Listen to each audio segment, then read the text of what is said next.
Saya mendengar bahwa kedua alam ini masing-masing bernama Doudi Dalu dan Douki Daji, tetapi sangat aneh bahwa, ketika kami tiba di dua alam ini, ada sangat sedikit orang, dan secara logis, jumlah normal seharusnya sekitar 100 kali lipat dari jumlah saat ini. Seorang prajurit Taiksu melihat ke bawah ke kepala manusia yang padat di benua yang rusak di bawah, dan mereka tampaknya adalah semua orang di ruang telah dikumpulkan di sini. Mengesankan. Di atas kepala mereka adalah formasi besar larangan, berputar perlahan, terus-menerus menyerap vitalitas orang-orang di benua yang rusak di bawah, dan apa yang mereka ekstrak, dan banyak orang yang terperangkap di dalamnya yang memiliki perlawanan, akan dilenyapkan tanpa ampun. Seiring berjalannya waktu, kebisingan berangsur-angsur mereda, karena sebagian besar vitalitas manusia diambil, perawakan mereka menjadi kurus, dan mereka yang lebih lemah akhirnya berubah menjadi mumi, dan seluruh benua yang rusak dipenuhi dengan kematian. Percepat, cari bintang atau alam lain, kedua alam ini memiliki terlalu sedikit sumber daya untuk dijarah, atau bunuh semuanya secara langsung. Seorang prajurit Taiksu tidak mengenakan helm, karena dia merasa tidak ada tempat di sini, semua tanpa mengancam keberadaan mereka, dia membuka mulutnya dengan mata dingin. Mengatakan bahwa beberapa pejuang Taiksu di sekitar acuh tak acuh dan tidak membantahnya, yaitu, mereka setuju, dan energi serta darah yang dapat mereka serap juga terbatas, dan yang terpenting adalah mereka tidak memenuhi harapan mereka untuk menjarah sumber daya di negara mereka, hati. Dan di tengah-tengah benua yang pecah ini, ada sosok yang duduk bersila, kulitnya gelap, matanya tertutup rapat, sebagian besar daging dan darah di tubuhnya telah hilang, dan vitalitasnya sangat lemah, saat ini, matanya sedikit terpejam, dan dia hampir tidak membukanya, di tengah jalan, matanya mendung dan dia kehilangan semangat. Apakah benua Doudi hancur seperti ini? Dia mengeluarkan napas busuk, dan tubuhnya dipenuhi udara mati, dan ada noda darah yang telah mengering menjadi hitam di pakaiannya yang compang camping. Jelas dia sudah mengalami pertempuran sengit. Faktanya, pertempuran itu tidak sengit, itu harus menjadi pelecehan sepihak, tidak ada ruang untuk melawan dari awal sampai akhir, hanya saja dia tidak dilenyapkan, efek menyelamatkan nyawanya lebih penting, jadi dia tidak dibunuh, untuk menyebarkan. Duduk bersila di tengah sosok yang tak terhitung jumlahnya, sosok tak bernyawa ini adalah penjaga benua Doudi, Xiao Wutian. Dia mencoba yang terbaik, tetapi di depan Taiksu yang perkasa, kekuatan God of War tampak terlalu lemah, belum lagi Xiao Wutian sudah terluka dan tidak punya ruang untuk melawan. Ternyata semua ini benar. Untungnya, sebagian besar orang telah dipindahkan. Hei, yang tersisa semuanya tinggal di benua Doudi, tapi pada akhirnya mereka akan dimakamkan di sini bersama Jie Kong. Awalnya jika Anda melihat seluruh benua Doudi dari langit tertinggi, seluruh benua telah dikalahkan dari pusatnya, dan jurang besar telah muncul di antara benua di salah satu benua yang rusak, melakukan hal terakhir untuk membunuh. Tidak ada jejak belas kasihan di wajah orang-orang di Taiksu, bahkan ketika mereka melihat makhluk di daratan, itu seperti melihat ternak, mereka benar-benar meremehkan, dan mereka bisa dimusnahkan hanya dengan satu pikiran. Orang yang paling kuat adalah Xiao Wutian, tetapi bahkan dia rentan, hati semua orang malu, mereka hanya bisa menonton tanpa daya ketika melihat tanah air mereka hancur.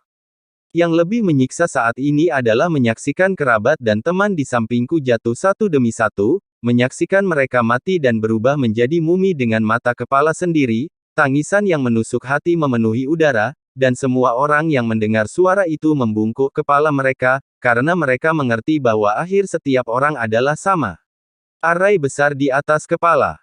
Terus menyerap, dan dapat dengan jelas merasakan berlalunya vitalitas, tetapi tidak ada cara untuk menghentikan semua yang terjadi.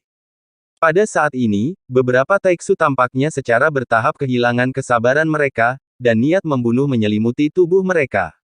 Pedang hitam muncul dalam kilatan cahaya di salah satu tangan Taiksu, dan kemudian dia mengangkat tangannya dan menebas, energi pedang hitam melonjak, pedang Qi melonjak ke langit, semua orang tidak takut, tetapi mata mereka lega ketika mereka mengangkat kepala. Daripada menunggu siksaan semacam ini mati, mereka sekarang berharap untuk mengakhirinya secara langsung. Siksaan jangka panjang telah menyebabkan banyak orang tampak bingung, berteriak seperti orang gila, dan akhirnya mati mendadak. Seluruh adegan itu seperti api penyucian.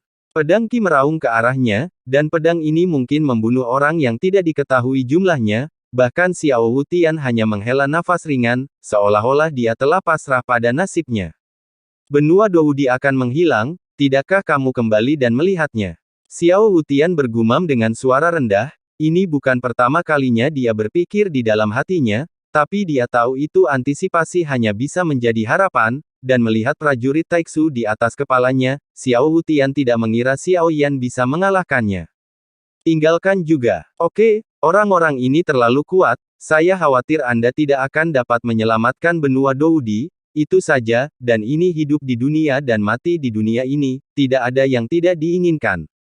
Wajah kurus Xiao Wutian tenggelam tanpa dukungan daging dan darah, itu sudah seperti mumi, seolah hanya membutuhkan sedikit kekuatan untuk hancurkan. Energi pedang mendekat dalam sekejap, Xiao Wutian menutup matanya dan menunggu kematian. Boom! Terdengar suara keras, embusan angin menyapu, sosok Xiao Wutian runtuh, tetapi Xiao Wutian yang menutupnya mata masih merasakan keberadaan hidupnya sendiri, dan tanpa diduga, saya terkoyak oleh energi pedang ini. Terdengar suara keheranan di udara. Siapa yang berani menghentikan energi pedangku? Petik 2. Mengikuti suara keheranan, diikuti oleh suara teredam dan kuat yang meledak di udara dengan amarah dan niat membunuh, mata Xiao Wutian yang tertutup rapat terbuka dengan keras setelah mendengar suara itu sejenak. Ada cahaya aneh di mata berlumpur. Bajingan Taiksu, kamu mencari kematian. Petik 2. Suara Su hampir meledak di hati semua orang. Mendengar suara itu, Xiao Wutian melihat ke arah langit, dan melihat seorang pria berjubah hitam berdiri di udara dengan penggaris raksasa di tangannya. Rambut hitamnya tidak berangin dan otomatis. Hanya sekarang, tidak ada energi pedang yang jatuh di daratan, dan tidak ada yang terbunuh. Mungkinkah, apakah ini fantasi yang muncul setelah kematian? Xiao Wutian tidak dapat mempercayainya, karena dia telah berdoa berkali-kali, dan dia masih menantikannya sampai saat terakhir. Karena itu, Xiao Wutian merasa tidak dapat diterima, dan tidak dapat mempercayai pemandangan di depannya. Sampai sosok di udara tiba-tiba menghadapi sayap emas hitam, kecepatannya tiba-tiba meningkat tajam, dan terdengar suara dentuman sonik, penguasa raksasa itu jatuh dengan keras ke prajurit Taiksu yang baru saja memegang pedang, itu runtuh saat ini ketika bertabrakan dengan penggaris raksasa, dan penggaris raksasa itu secara akurat mendarat di kristal merah di dadanya. Seluruh sosok prajurit Taiksu menembak ke belakang, tetapi saat berikutnya sosok dengan penggaris raksasa melintas di belakangnya dan menangkapnya, kobaran api melonjak, membakar sosok di dalam baju besi menjadi abu dalam sekejap, tidak masalah letakkan yang salah armor dewa ke dalam ring tanpa penundaan.